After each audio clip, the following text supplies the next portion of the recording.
Okay, so let's start with the oneness. But I want to just lay down a few things here. For those who are seeing the Guru Nanak docu-series, I'll be upfront. It's best to be upfront and blatant. I have no idea where Guru Nanak has travelled.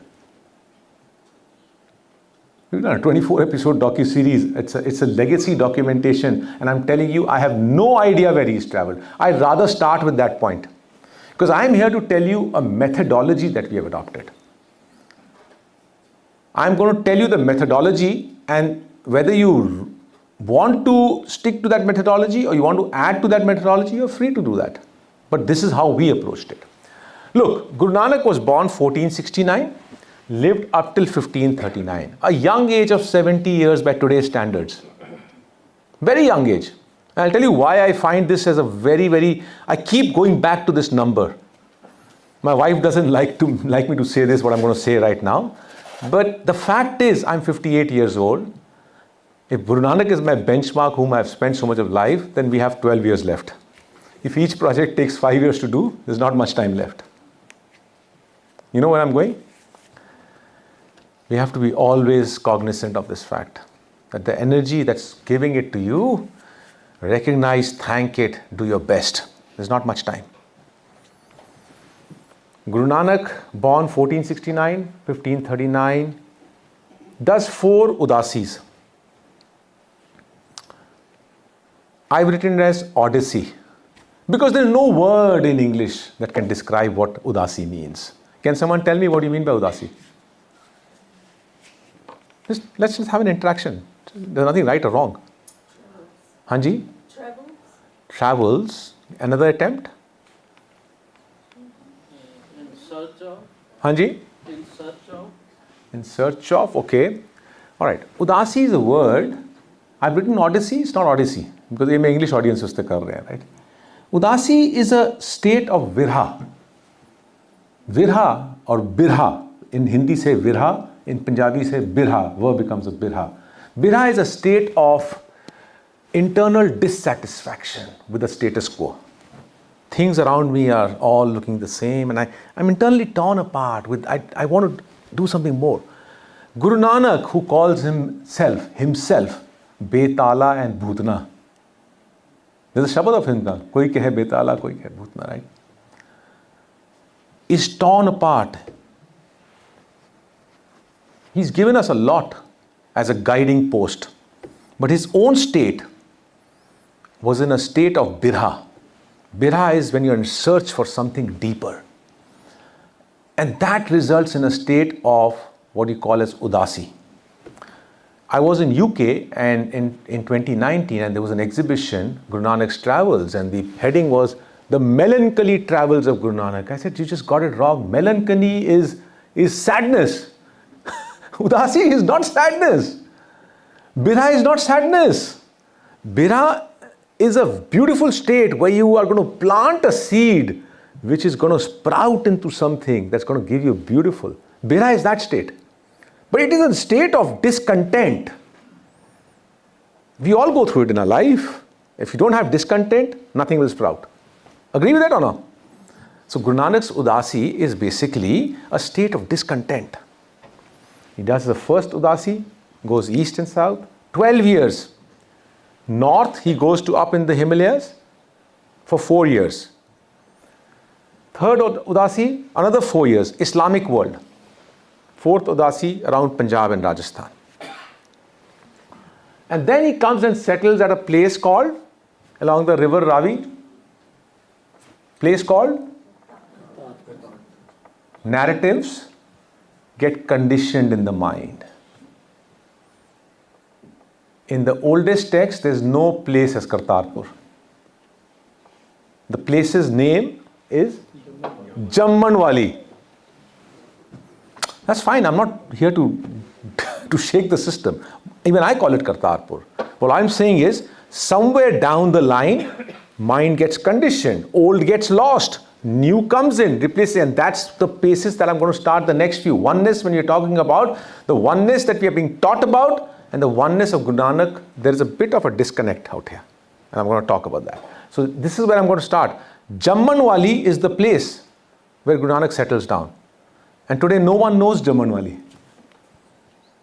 So what is the methodology that we adopted? Methodology is Guru Nanak born 1469, 7 decades after his life, people start writing about him. With the first literature being Bhai Gurdas's Wars. But Bhai Gurdas is not writing so much that I can make a 24 episode docu-series. Now Guru Nanak has written nothing about history. He writes some insights, we'll come to that in the next section. But he writes nothing about history. Guru Nanak is giving you spirituality, about life, skill sets, what you need to acquire to live with life, guiding post. 7 decades after his life, and okay, by the way, if you have to make a docu-series, there are 3 sources you can take. One is, if Guru Nanak had written about his life, there would be an autobiography. Guru Nanak's shabads are not autobiographies. They are deeper reflections on life that we all need to incorporate in our own lives to learn something as a guiding post. Then there is a biography. If someone writes about someone, it becomes a biography. Guru Nanak is accompanied by Bhai Mardana. Has Bhai Mardana written anything about his companion? You don't have a biography also. The third texts are in English, जिसको ਅਸੀਂ जन्म साखी literature कहते हैं. English ਵਿੱਚ ਇਹਨੂੰ किया ਜਾਂਦਾ है. For those in the academic circle will know the term hagiography. Anyone heard the term hagiographies? Hagiographies are when someone writes about their revered being. That's known as hagiography. And hagiographies will always be biased. Agree or no? Do you think I'm going to write someone whom I really love and I aspire anything negative about that person? Not that the person is negative. That's not what I mean. But hagiographies, you have to read them with a bias that they are biased. And our only sources are Janam Sakhi literature about Guru Nanak and his shabads, which he has written. And hagiographies are written 65 years after his life, and up to 150 years after his life, the hagiographies that are written, the Janam Sakhis, there are only 2 people traveling in that, Guru Nanak and Bhai Mardana. There's no Bala also traveling in it. After 150 years, there's a third person who starts traveling with it. So that means hagiographies are creating biases. And then the myths and mythologies after 150 years keep increasing. To the point, today the hagiographies are in WhatsApp University and Facebook University. Anyone can go and stand anywhere and send Guru Nanak there. Sometimes after doing this entire series, we wonder, did Guru Nanak come here and therefore you made the site? Or did you make the site and then Guru Nanak came here? You understand what I'm saying? I'm talking rationality here. Sorry if you don't touch anyone's faith, but these are the things you have to, methodology has to come from there. So we said 65 years after his life, 65 to 70 years, by Gurdas's War, up to 150 years is the only text we will follow. We will make some variations. Because when you're doing such a big work, you will be conflicted. And you will make some variations. But that's the primary source you'll follow. Now, as per that earlier source, Guru Nanak's travels are in geographies that today are 9 countries. Pakistan, I'll go that way first. Pakistan, Afghanistan, Iran, Iraq, Saudi Arabia, on top Tibet, part of China now, but Tibet, India, Bangladesh and Sri Lanka. 9 countries as per texts written up to 150 years. Now, if someone feels he has been to Vatican, you're free to create another docu-series and make it. I'm not stopping you. But I don't want to have a dialogue on that because I've told you my methodology. There's nothing that Guru Nanak has written about his life. Clear? So if someone feels, yaar Kenya nahi cover kita, Nepal nahi cover kita, I've told you my methodology. Clear? Now, as we travel, I'm telling you up front, don't replicate the journey that we have done. Because you will not find Guru Nanak there. Guru Nanak refutes every physical journey that you take in search of something. It's internal. Do not replicate. Caution. Go at your own risk. You'll find nothing. search Guru Nanak in his words. And if I'm going to stand here with a docu-series that's only preaching, that's giving the preaching message, you will not, Ajay तो 8 बंदे ने देखी है ना, 8 भी नहीं देखते. Because I'm not a preacher. So we have to go inside, make a wow factor, National Geographic kind of a format, through those sites, Mecca, Kailash, Jagannath, wow you to leave those subtle messages on two lines of 260 Shabads of Guru Nanak, through which we will unfold and understand Guru Nanak. That's the only purpose. I've told you the whole methodology. Now if you go back, put on these docu-series and start seeing it, you'll find multiple things to learn from it. I'm not trying to sell anything. Just go and see it for yourself, right? Now we come to the oneness message. Guru Nanak travels these areas. I've already talked about it. I'm going to move on. But the oneness message that I'm going to actually talk about, here's how it's going to go. This presentation. I'm going to start at the top first. Philosophically, at the top. What does Guru Nanak mean by oneness? Then we're going to go down in the society. Okay? We'll cover various aspects of society. I can continue for this next 5 hours, but I have limited time. So we'll cover some aspects of society. And then in the end, I will lift it up again and go at a higher level again. So we're going to start from there, go down at society level, and then take it up. So before I start, can I ask anyone out here, what do you mean by oneness? Just tell. I mean, right or wrong, it doesn't matter. No one's giving any marks. Non-duality. Who said non-duality? Okay. Anyone else? The मूल मंत्र. हाँ जी बोलो. Basically humanity. There's something surely going on down under. In a positive sense. Because no one has said out here what everyone tells me otherwise always, God is one. That is not Guru Nanak's oneness. My life's 45 probably years till it started dawning on me were wasted. Because of only one thing, that I was taught God is one. And every author I read told me God is one, God is one, God is one. I only realized much later, Nanak is talking about something very, very different. If I by chance don't say Guru Nanak Dev Ji or Guru Nanak Ji, Guru Nanak Sahib, excuse me because he's my friend. I'm talking to him. You're not talking to him, right? So excuse me. मैं जितना बोलना मेरा सत्कार थे पूरी वड्डी docu series बनाई है. So if I still even miss saying Guru, excuse me, it's me and him. Okay?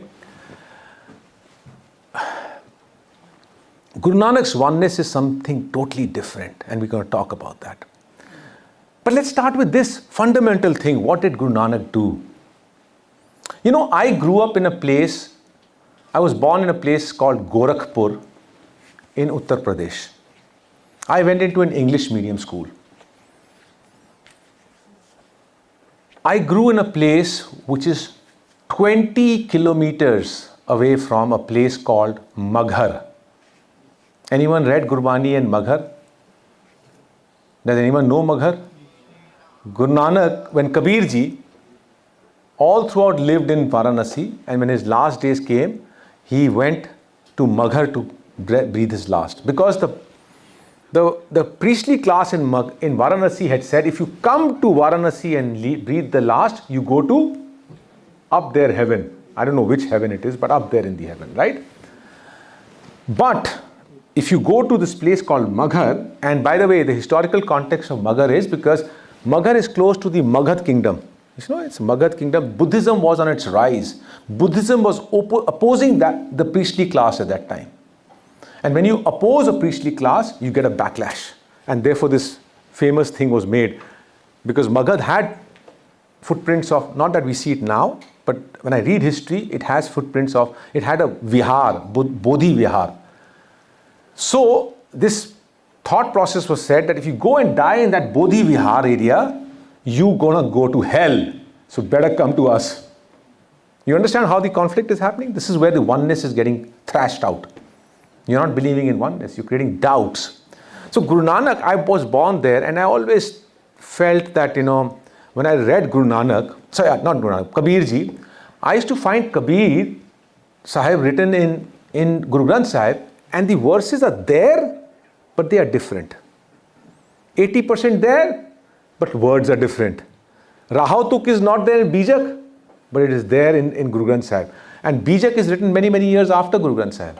So why I'm giving this context is, it dawned on me when we were filming Guru Nanak's docu-series in Baba Farid's place in Park Patan. We pulled the camera and I'm looking at it.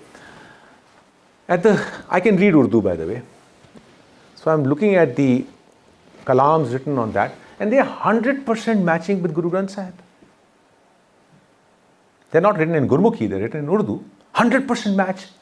And I grew up on the footsteps of Kabir Sahib, and I don't find 100% match there. Clearly, the compilation that Guru Arjan Ji does of bringing together 15 Bhagats actually was seeded by Guru Nanak when he went to Baba Farid's place on 2 occasions in his travels in Park Patan. And what Guru Nanak did was a very simple thing. He sowed something. In those days, traditions were given through Guru Shashya Parampara. Guru Shishya Parampara, you don't write down. Today you can go to a Kirtaniya and he'll write down the notes. That's not how music used to be taught. That's why we are not learning the art of music. Because you would sit down, you would press the foot of the Guru, you would clean the bed sheets, you would clean his utensils, cook food for him, then you get something valuable. Today you can pay for it and you get it, right? Value is reduced. I said if you give something free of charge, the value goes to 0, but value also goes to 0 if you paid for it, right? Because you don't value it, right? So Guru Nanak Sahib goes to Baba Farid's place and he starts documenting. We always in our narrative say Guru Arjan Ji brings it together. The seed starts at Guru Nanak. And now at a time when there's no internet, at the time of 5th Guru, and there is no printing press either. By the way, printing press as a technology only comes in 1870s. There's no printing press right now. Anything that you have to transmit, what does internet do and what does printing press do? It makes the ease of transmission of information. When there's no ease of transmission of information, then what's going to happen? The barriers to cascade the information is so huge, but Guru Nanak's this thought at that time when the Guru Shishya Parampara, you would not document it. He documents Baba Farid's verses, and in Punjab, that's why I think my hypothesis is because Guru Nanak documented in the Guru Granth Sahib, in Baba Farid's places, when they took it from the source of Guru Granth Sahib, that's why it matches. And Kabir Ji's place, it's so far away from UP, when it travels into Punjab, it goes through changes. It goes to Bengal, it goes through changes. It goes to Maharashtra, it goes through changes. It goes to Karachi, it goes through changes. Clear? So he does this. Now in the 5th Guru's time, the beauty of oneness starts from this. And I look at sometimes why Guru Nanak's adherents today are not able to understand this. What are we fighting for?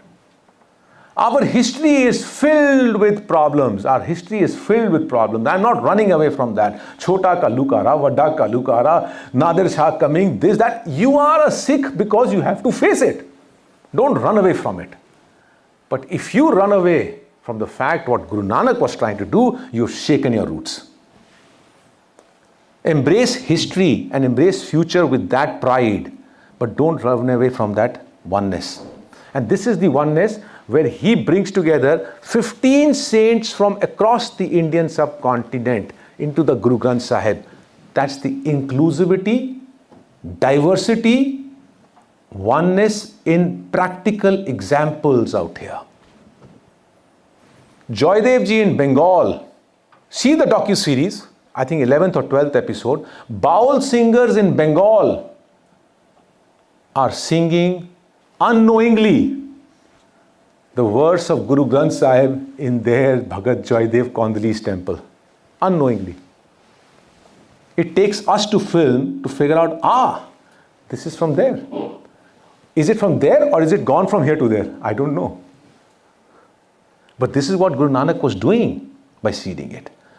Namdev from Maharashtra, Kabir Sahib I've discovered Nanak much after Kabir. I grew up in the feet of Kabir, right? Kabir Sahib in Punjab, all this that he was doing, the writings of 15 saints who were all family oriented, economic contributors, and human rights advocates. Guru Nanak today and Kabir Sahib and all of them are boxed into a religion. But they are actually human rights advocates. They are social reformers. It's the masses who could not understand anything other than God that they had to pick up this stick of God to beat you with it to make you understand the roots of social reform. I was in just 2 months back, I was in Punjab and I was speaking in Taran Taran, heart of Majha belt. I was a bit afraid. Not because I was afraid, because my works are very inclusive, right? I was a bit afraid. I said, "Kidre muh to kuch galat nikal gaya, pata nahi mere Baba Deep Singh Devangan mein bhi." You know. Sorry if anyone's from Majha out here. I didn't mean to say that, but but I was a bit afraid. I loved it when one guy at the end of it got off and he said something that touched my heart so profoundly. He said, "Amardeep Sahab, आज अगर मैं कुछ सीखिया है ना, तो मैं वापस जा रहे हैं अपने पिंड, क्योंकि मेरे पिंड दे अंदर अजे भी 2 शमशान घाट ने।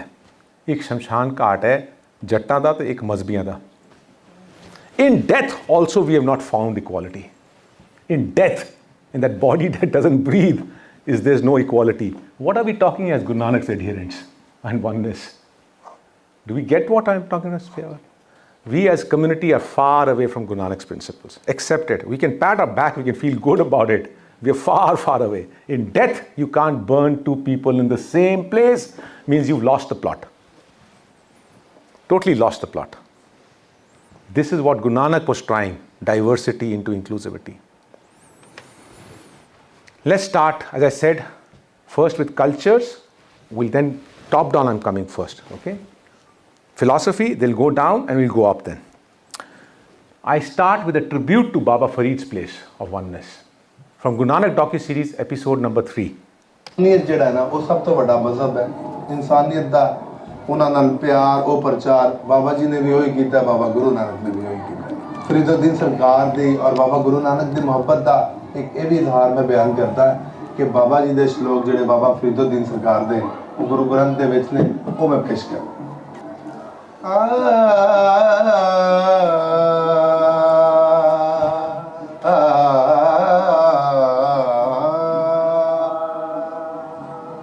फरीदा खाक ना निंदिए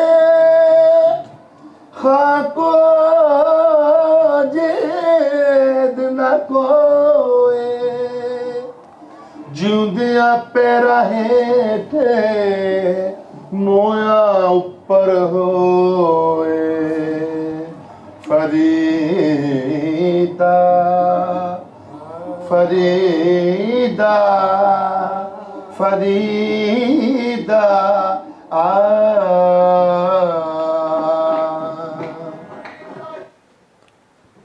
So this is the place where Guru Nanak demonstrated his reason for inclusivity, diversity, oneness by incorporating the messages of Baba Farid, which comes to us later on, right? मैं जी गल की थी कि भाई शमशान घाट नहीं जला सकते, इकट्ठे भी तो इतने वही गल कर रहे हैं कि भाई even the soil is so humble. While we are alive, it is under our feet, and when we are dead, it covers our body on top. That's humility. And in death, we can't even find equality, right? I talked about this, and I want to show you what Guru Nanak's vision was and what the house of Nanak by the time of the 5th Guru was demonstrating. Joydev Kenduli, near Shanti Niketan, Bhagat Joydev's birthplace. Asi Jaydev kehne hain. But I have gone and walked the talk. I'm going to speak the Bengali way of saying Joydev. Right? They say as Joydev. Baul singers. কয়েকটা বাণী জয়দেবের গুরু নানকের বই লেখা আছে। যার জন্য শিখ ধর্মরা খুব জয়দেব ভগৎ জয়দেবজিকে খুব মানেন। এই হচ্ছে জয়দেবের, এটা ছিল জয়দেবের জন্মস্থান।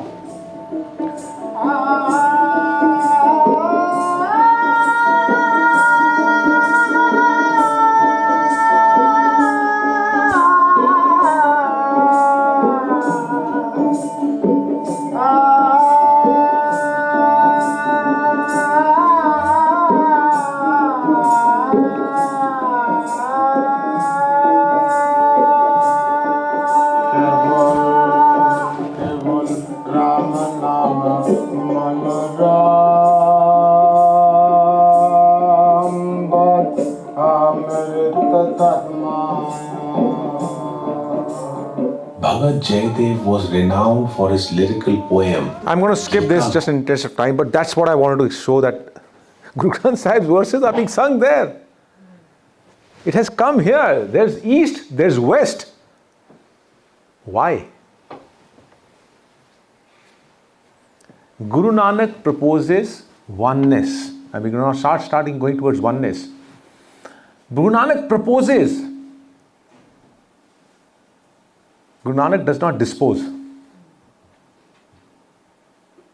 Because his entire journey is about dialogues. Dialogues can only have with propositions and discussions. And Guru Nanak says this, hear this verse, and I'll let it speak for itself, and then we'll have a discussion on it.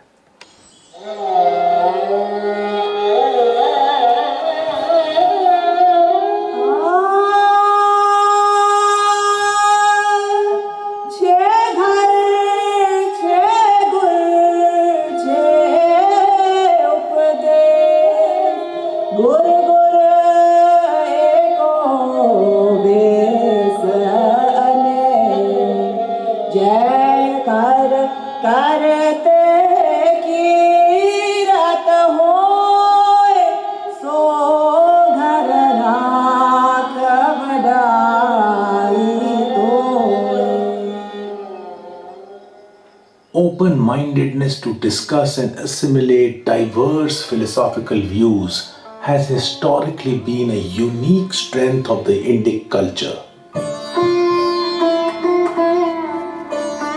Guru Nanak's acknowledgement of the 6 Indic philosophical systems, Sankhya, Yoga, Nyaya, Vaisesika, Mimamsa and Vedanta, is a reflection that he respected freedom of thought. However, above all, he endorsed the doctrine of oneness as paramount. So let's start with this. I played this before, so I didn't ask you that question, but I've experienced this many a times. You know, this is from a Kirtan Soila, Chhe Ghar, Chhe Gur, Chhe Updesh, right? And I've asked many a times, can you tell me what are the 6 kar? Now the answer is in front of you. It's 6 philosophies, Shat Darshan. In the Indian tradition, the Shat Darshans are 6 Indian philosophies. Religion is a garb over a philosophical thought. Agree or no? Yeah. 100%. Philosophy is deep down. Thought process is deep down. Socio-economic situation, socio-cultural situation will create a garb that you have to put on top of that thought. And there's space for that. We don't have to remove it, right? We all come from a certain cultural aspect, social aspect, economical aspect, background, history, that's fine. But at the deep rooted, the philosophy has a certain root. And Guru Nanak is saying, Chhe Ghar, Chhe Gur, Chhe Updesh. There are Shat Darshan, in my culture of this Indian subcontinent, at the grassroots level, there are 6 philosophies. Chhe Ghar, Ghara philosophies. Chhe Gur, there are 6 proponents of that. Chhe Updesh, there are 6 sermons of that. Chhe Ghar, Chhe Gur, Chhe Updesh. Gur Gur Eko, Ves Anaik. Amongst all these proponents, the supreme Guru is only one. Ves Anek. And then he says, Baba Je Ghar Karte Kirat Hoy. In whichever philosophy the divinity and the oneness of life is cherished, so ghar raag vadai toi. That's the greatest home. Has he negated a philosophy? It's a space for it. Guru Nanak, as I said earlier, like Bhagat Kabir and all the other Bhagats, will pick up a lot and will hit you hard if you get into rituals. Will hit you hard if you do caste discrimination. Will hit you hard if you do man-woman discrimination. Will hit you hard for all discriminations that you do. But philosophically, no. Anyone who attaches through that path into the oneness, they will appreciate it. It's a proposal, not a disposal. Yes or no? I'm telling you with proofs out here. Yeah? Okay. With that background, now let's go up to the philosophical message of Guru Nanak. What do we understand by Ik Onkar? Everyone's the same. Who said that? You said? Created by one. So you said it. Everything is same. You said it. So I can stop this presentation here now. Let's go home. This is something that has kept me disillusioned for long enough.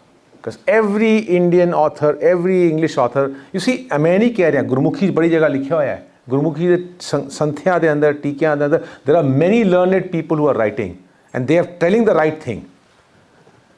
But Gurmukhi is not accessible by our generations nowadays everywhere.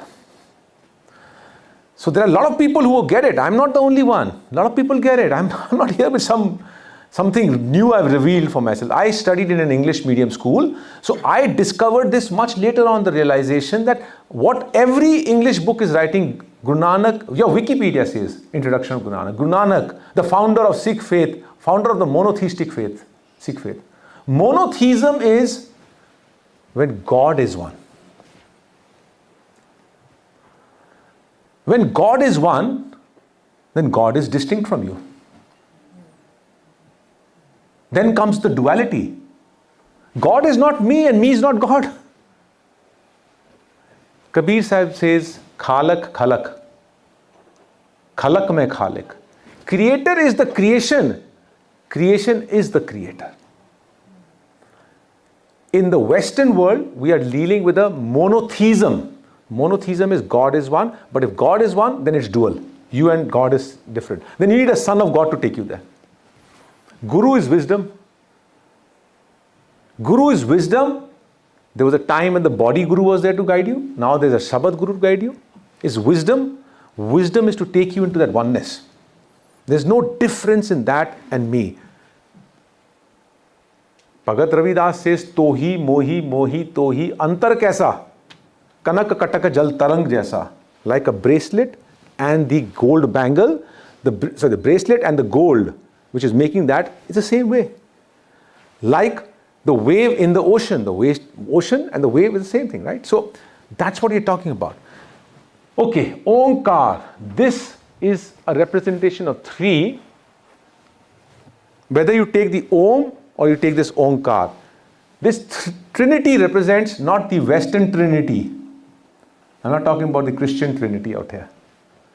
The Trinity out here is the energy which is right below, which creates, sustains, and destroys, which our mind does not understand and wants to give it a form. So there comes the form which our forefathers, because we're coming from the same culture, have made the form of Brahma, who's the creator, Vishnu, who's the sustainer, Shiva, who's the destroyer.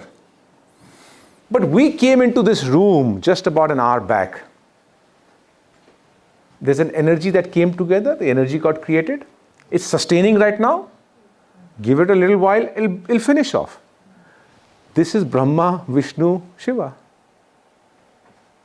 My body comes into a form, it'll sustain for 70 years, 80 years, 60 years, who knows, it'll finish off. Right now it's sustaining, it's an element, what we trying to decide as Vishnu, I'm not saying, but at the end of the day, it's the same energy. We want to call it as Brahma, Vishnu, Shiva, you want to call it as creator, sustainer, destroyer, it's up to you, what do you want to call it. I'm not giving any names. But the energy as at the substratum is that energy from where we come, it's the nothingness.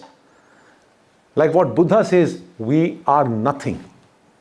Because if you think your ego is saying that I've made the falling, you will take nothing from this world. You came from zero, from nothing. You will go into nothing and your possessions will also go into nothing.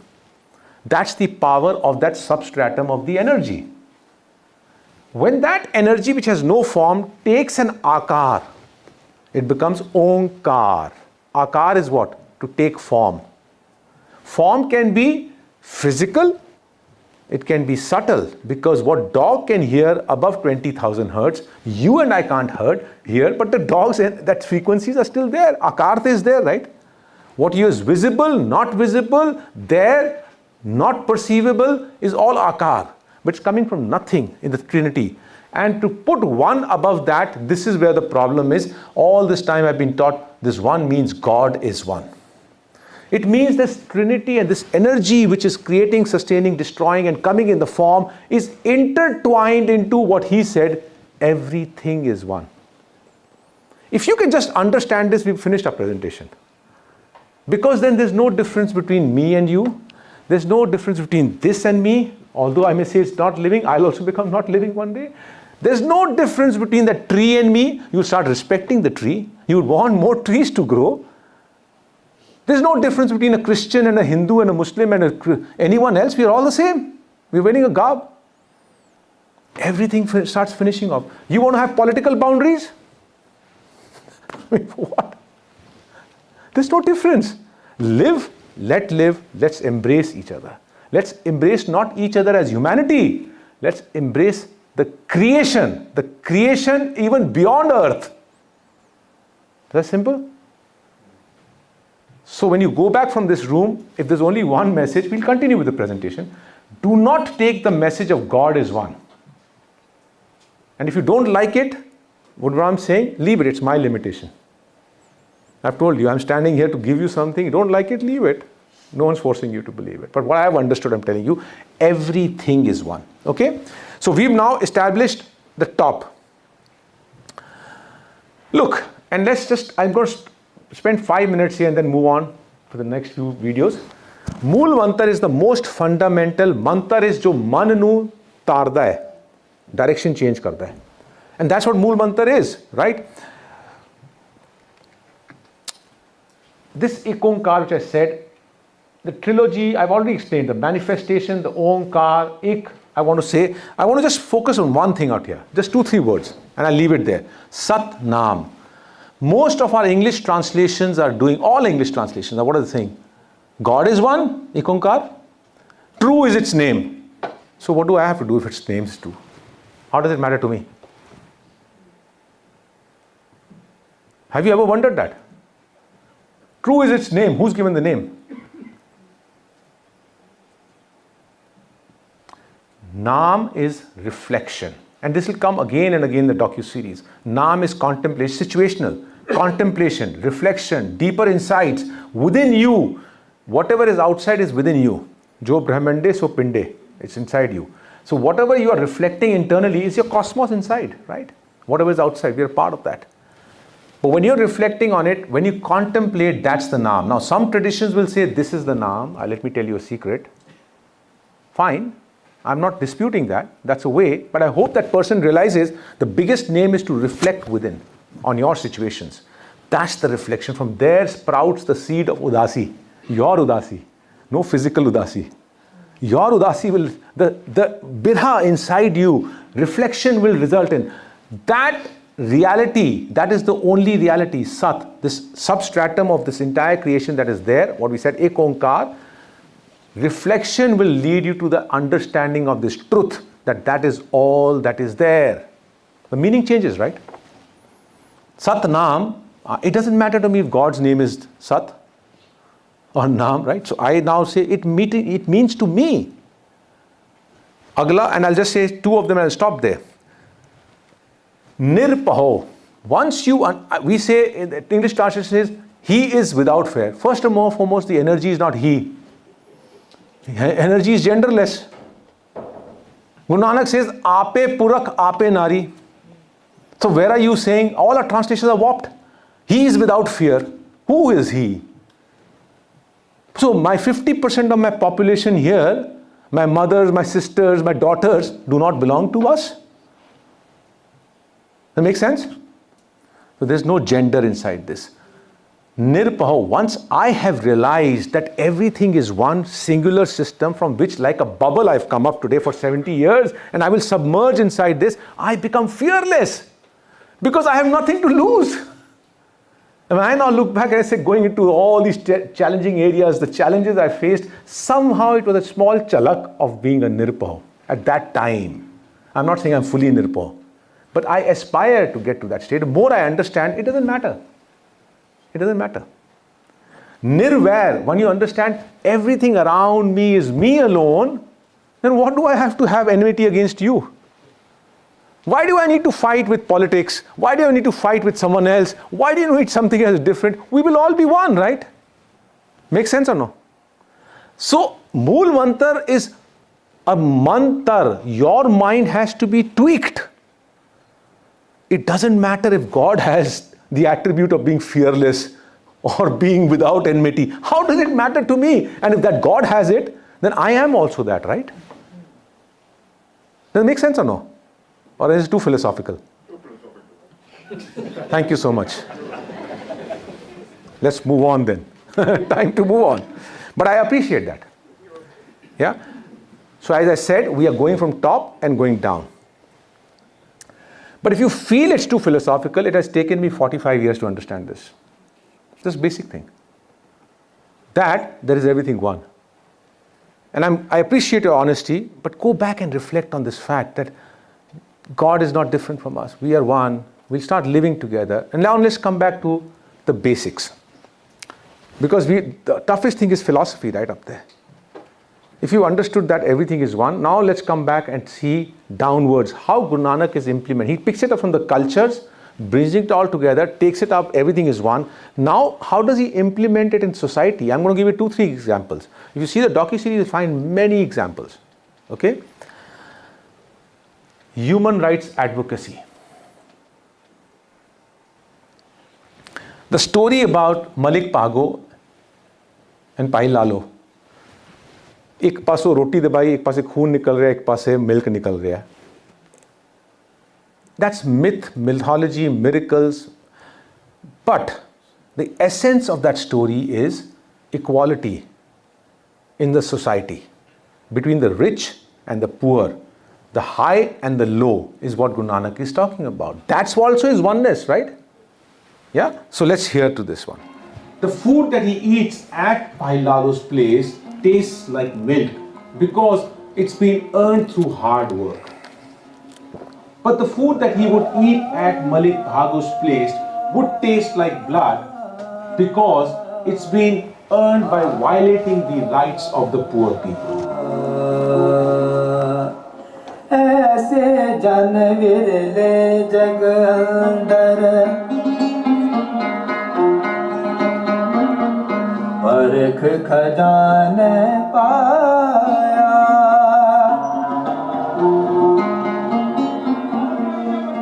जात वरन ते पै अतीता ममता लोभ चुकाया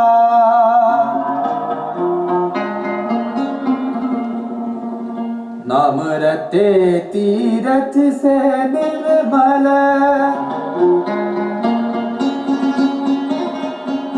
दुख हो मैं मैल चुकाया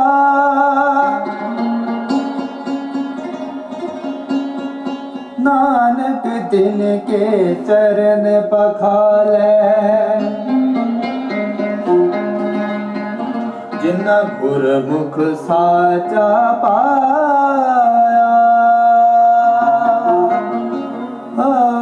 In this materialistic world, such people are exceptional who have the wisdom to face the light of knowledge by giving up the darkness of ignorance. This incident brings out the significant precept in Guru Nanak's philosophy about social justice, human rights, and integrity. He further expounded that a person is inferior or noble through deeds and not by simply being born in a family of a particular caste or religion. So, if anyone has not understood this by, there's no problem. The fact is, Guru Nanak is saying here, ऐसा जग विरला, जग में बड़ा कोई, only very few will understand the essence that everything is one. That's what he's saying. So if we have not understood, we have to strive for it. Because one fine day the spark bulb will light up that Ekokar is everything is one. It's as simple as that, right? And in this Shabad, he goes on to say, the next, which is not shown here, but you'll find a docu-series. He goes on to say, and if you don't understand that simplicity, he goes on to say, for a Muslim, us suwar, us gai, right? He says, for a Muslim, it's like eating pork. And for a Hindu, it's like eating a cow. If you can't understand this thing. Now, of course, practices have changed. Today, people may be eating anything and everything, but understand the intent, what he's saying, right? He's shaking the entire system. Okay, so this is at a caste level. So that one is talking about a caste level, rich and poor level, right? That's where the differences come in. Now we're talking about, when we're saying God is one, he is this thing and she is taken away. Now he's a woman's advocate. Right? We often just quote mostly this one Shabad of Pandamiye, right? You know, she gives birth to kings. Of course, she gives birth to kings and to queens also, right? But there are so many, you can have 1 hour session just from the docu-series on Guru Nanak's advocacy for women. There's so much of content inside it. You just need to understand. But we'll show you one element here. And here he's going to play with the two words, jhoot and choot. Jhootha ho gaya ki koi jhootha kar dena, right? Khana. But he's going to apply it on the society level. Jhootha, when you shun her. And that's the lie. Choot. That's the lie. He's talking about women's advocacy when in her periods or when she gives childbirth, there's a practice called sutak. Sutak means you are impure at this point of time. That practice was probably in the social system for giving her energy. Because woman by nature is there to give birth to our generations. The female species' primary objective is to give biological progression to our society, right? And when she goes through her cycles, she gets depleted of her energy. When she gives birth, she gets depleted of her vital resources. And to give her that time to recoup is probably why the society had developed this so-called, which became a negative thing of sutak, that she's impure. That's how religious denomination takes it into. So in Varanasi, he's giving a very profound message. During Guru Nanak's times, many rituals relating to matters of purity and untouchability had been formulated by the priestly class. One such ritual was the observance of Sutak, which means impure, during which women had to abstain from entering the kitchen, visiting temples, or attending social functions while going through their menstrual cycle.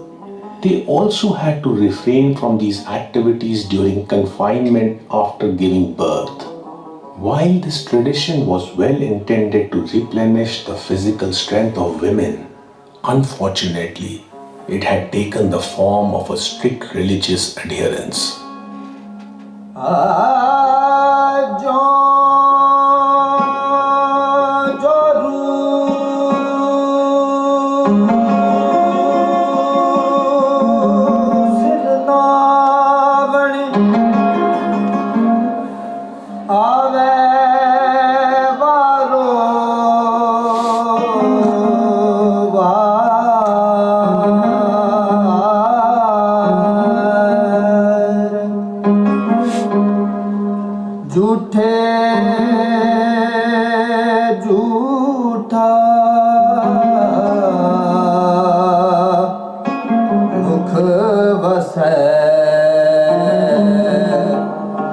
नित नित होए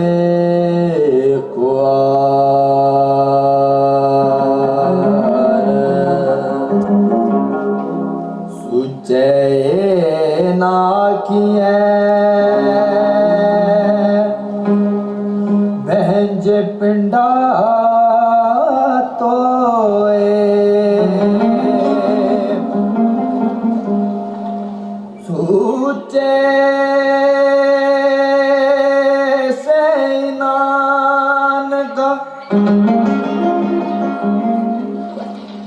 जिन मन बसया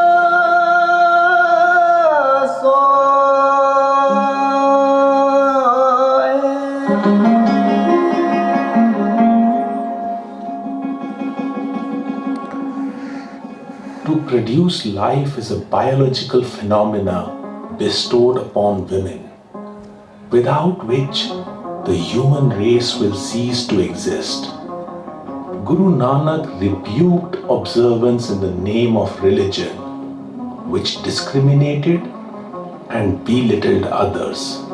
He vehemently raised his voice against gender inequality. So this is at a society level. It still exists today, right? Today, women's empowerment has turned into something, don't get me wrong, please, if I'm going to say something.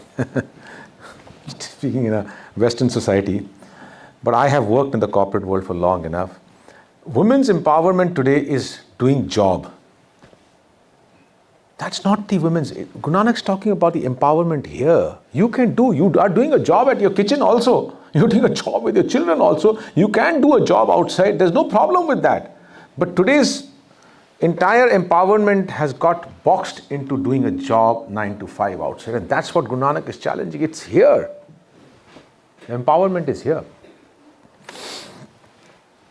Now I'm going to raise it above.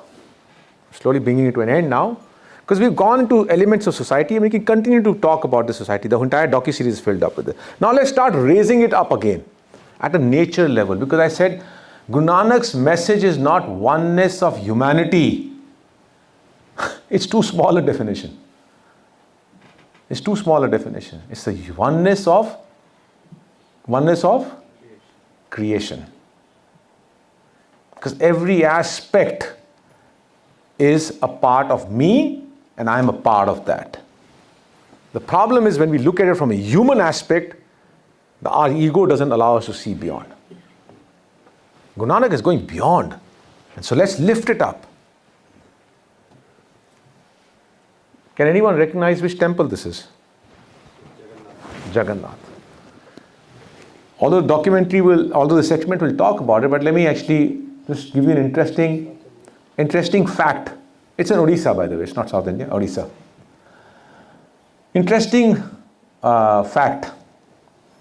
You know, the word bazaar went into the English language through India. Yeah? The word juggernaut comes from Jagannath. What do you mean by juggernaut? Tell me, are you all sleeping or what? Juggernaut, what do you mean? You can be wrong, so what? I mean, how does it matter? Massive. Huh? Massive. Massive, harfan. Something that's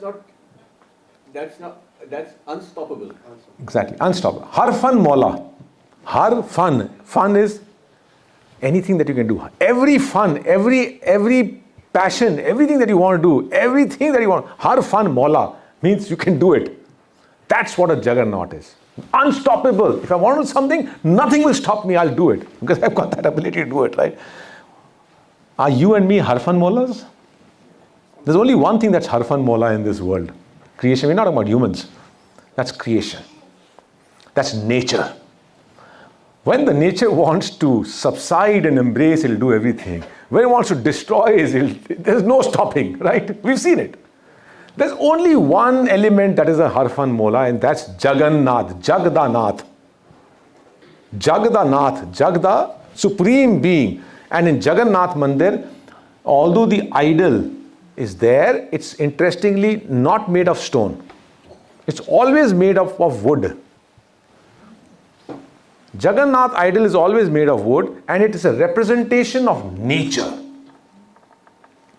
Jagdanath, juggernaut, which English took it as. Unstoppable. Guru Nanak's message here, which I have been always told, is Guru Nanak ne aarti ne ridicule kita. But aarti kar rahe se, he said this is not the aarti. No, Guru Nanak is not there to ridicule anything. Guru Nanak is simply asking a question, looking at the nature. Now he's lifting you up. He's taking you to that oneness of nature. At Jagannath, that idol which represents the the Lord of creation in the form, he's saying, Kaisi aarti hove bhavkanna teri. It's a question he's posing. It's not, a lot of times in the Gurdwaras I was taught about, he's negating it. It's not a negation. Nanak will not negate. Nanak is a very rational person. If he'll negate, then he may not be allowed inside the temple also. He's there to have a dialogue.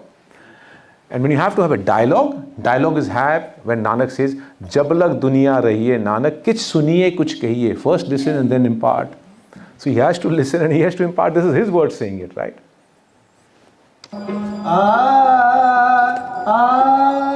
Witnessing the aarti being performed at the Jagannath temple, Guru Nanak composed a hymn stressing on the importance of respecting nature over mere ritualistic practices. कैसी आरती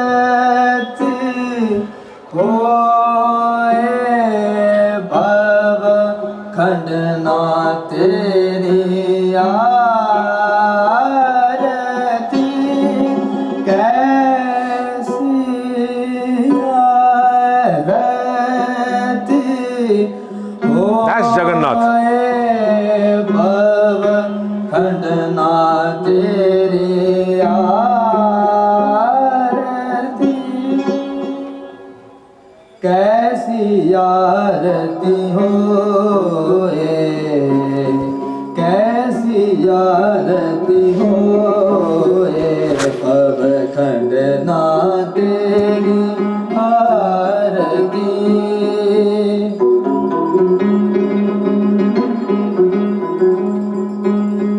अनहत शब्द वजंत peri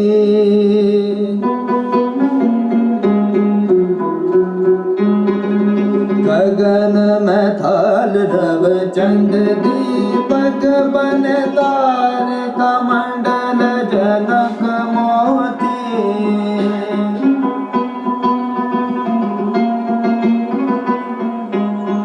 धूप मलयान लो पवन चवरो करे सगल बन राय फूलंत ज्योति कैसी आरती होए कैसी आरती कैसी आरती कैसी आरती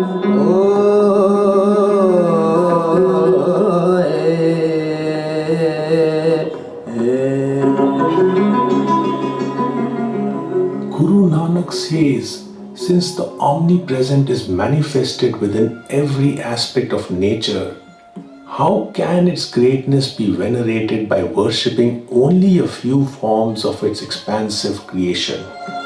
That's it. How can we limit ourselves? The divinity is everything. And Guru Nanak says, Jo Brahmande, so Pinde. That universe exists here. It's no different. You may be a heart of that creator's vastness. You may be a liver. I may be a lung of that big scheme of things, which also exists in this consciousness here, where there's a heart, which heart doesn't ask for permission to stop working. It has its own consciousness. Liver has its own consciousness. White blood cells have their own consciousness. They work in their own tandem to make the system run. Similarly, the entire nature runs on the collaboration of everything. And if there's a collaboration, then how are you different? You're just a speck. You're a collaborative universe. And the oneness he respects in Baghdad. Let's hear this, and I'll in Baghdad, this is a Pir Abdul Qadir Gilani's side, because I'll let this play for itself. One day, during their stay in Baghdad, Guru Nanak and Bhai Mardana, while in awe of divinity, were singing a verse which propounded the message of omnipresence. They expressed that even though the Vedas, the Hindu scriptures, say that one can get weary of counting numerous worlds, Katibs, the Islamic scriptures, state that there are 18,000 worlds. But there is only one omnipresent entity, and rest is its manifestation. पाताला पाताल लख आगासा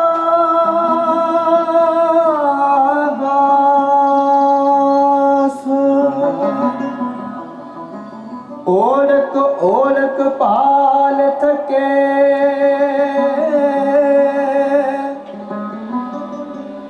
वेद कहन एक बात सहस 18 कहन कतबा असलु एक तात लिखा हुए ता लिखिए लिखे हुए विनाश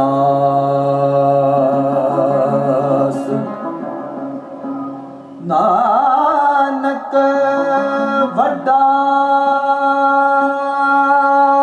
खिया आपे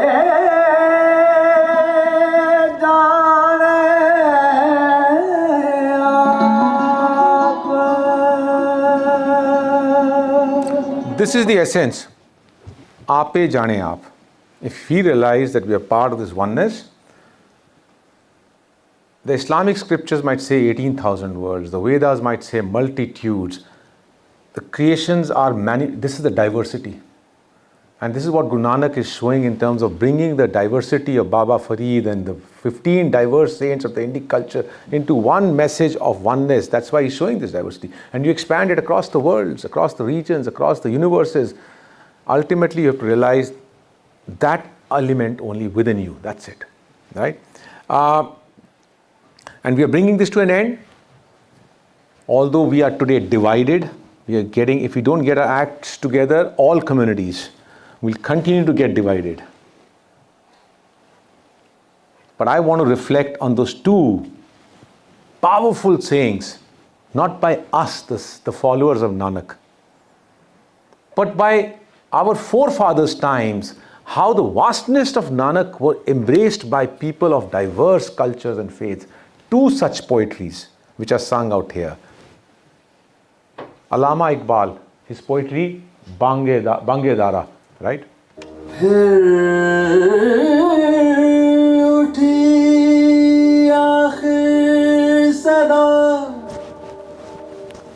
तौहीद की पंजाब से हिंद को एक मर्द कामिल ने जगाया ख्वाब से.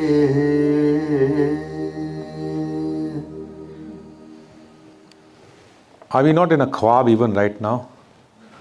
In a dream. Khwab is a dream. We are still living in a dream. Allama Iqbal is talking at that time. Allama Iqbal, by the way, today is embraced by Pakistan as the founder poet of Pakistan. But he's talking as a Punjabi poet. Fir uthi aakhir tawheed Punjab se. Tawheed is the call for oneness. Tawheed is oneness in their Islamic this thing. Again rose a voice. Again means fir uthi tawheed ki awaaz. Right? Punjab se. Hind ko jagaya ek marde kamil ne. He was a mard. He was a man of principle. He was the man who awoke this land on the east of Sindh, the Hind, from the deep sleep of slumber. Why? Because he's before in that poetry talking about this nation was sleeping for thousands of years. Buddha came. He's talking about Buddha first. He shook the system. He's giving credit to. But these people could not understand and appreciate Buddha and bound him again into idols and again into those same rituals and practices. Then arose Nanak. 550 years have passed by. If Allama Iqbal was to say this thing, probably he will have to have another couplet to this. Yes or no? Nothing has changed. And often after doing this docu-series, I wonder, has anything changed? That doesn't mean the great saints should not come. The great inspirers should not come. They should keep coming. but nothing has changed. That's the reality. So let's end this with Anand Narayan Mula's last, this is in the episode 24, we end with this, a beautiful verse of his. Guru Nanak upheld the spark of oneness and unity in diversity. His cognizance was, is, and will remain a ray of hope for a united world. जहाँ के बुझती हुई निगाहों को जगमगाता है बामे Nanak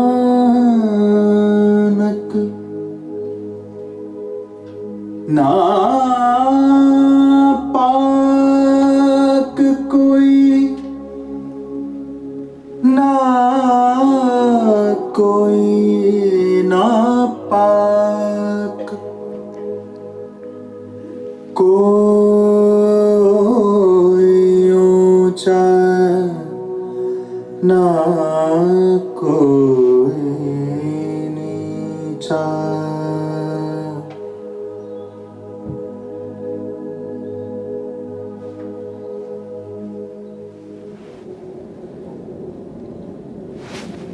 This is the Indus River, by the way. Our physical journey in the footsteps of Guru Nanak unfurled unique opportunities in our humble attempt to understand the essence of his profound philosophy.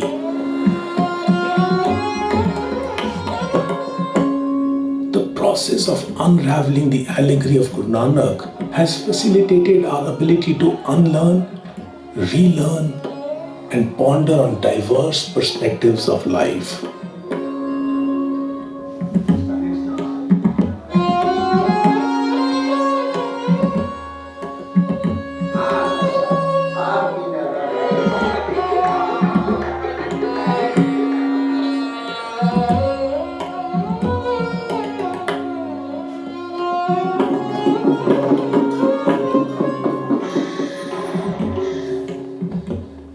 For us, the most liberating experience has been the realization that the universe is one comprehensive phenomenon and that truthful conduct is the key to grasping its glory.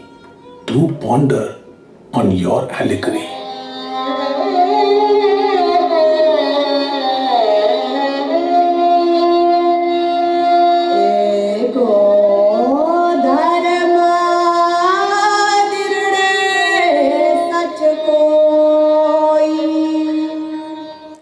Dharam is the universal law, not what we are loosely taught as religion. Dharam is the universal law under which we are all existing. Guru Nanak's verse, we end here by saying, Eko taram dride sach koi. Understand this universal law of ek, ikai, oneness. Drido snu apne andar drido. That's the only reality, sach koi. That's the only reality. Let me end by saying, na koi ucha, na koi pak, na koi napak. Pak is a pure, napak is impure. Na koi pak, na koi napak.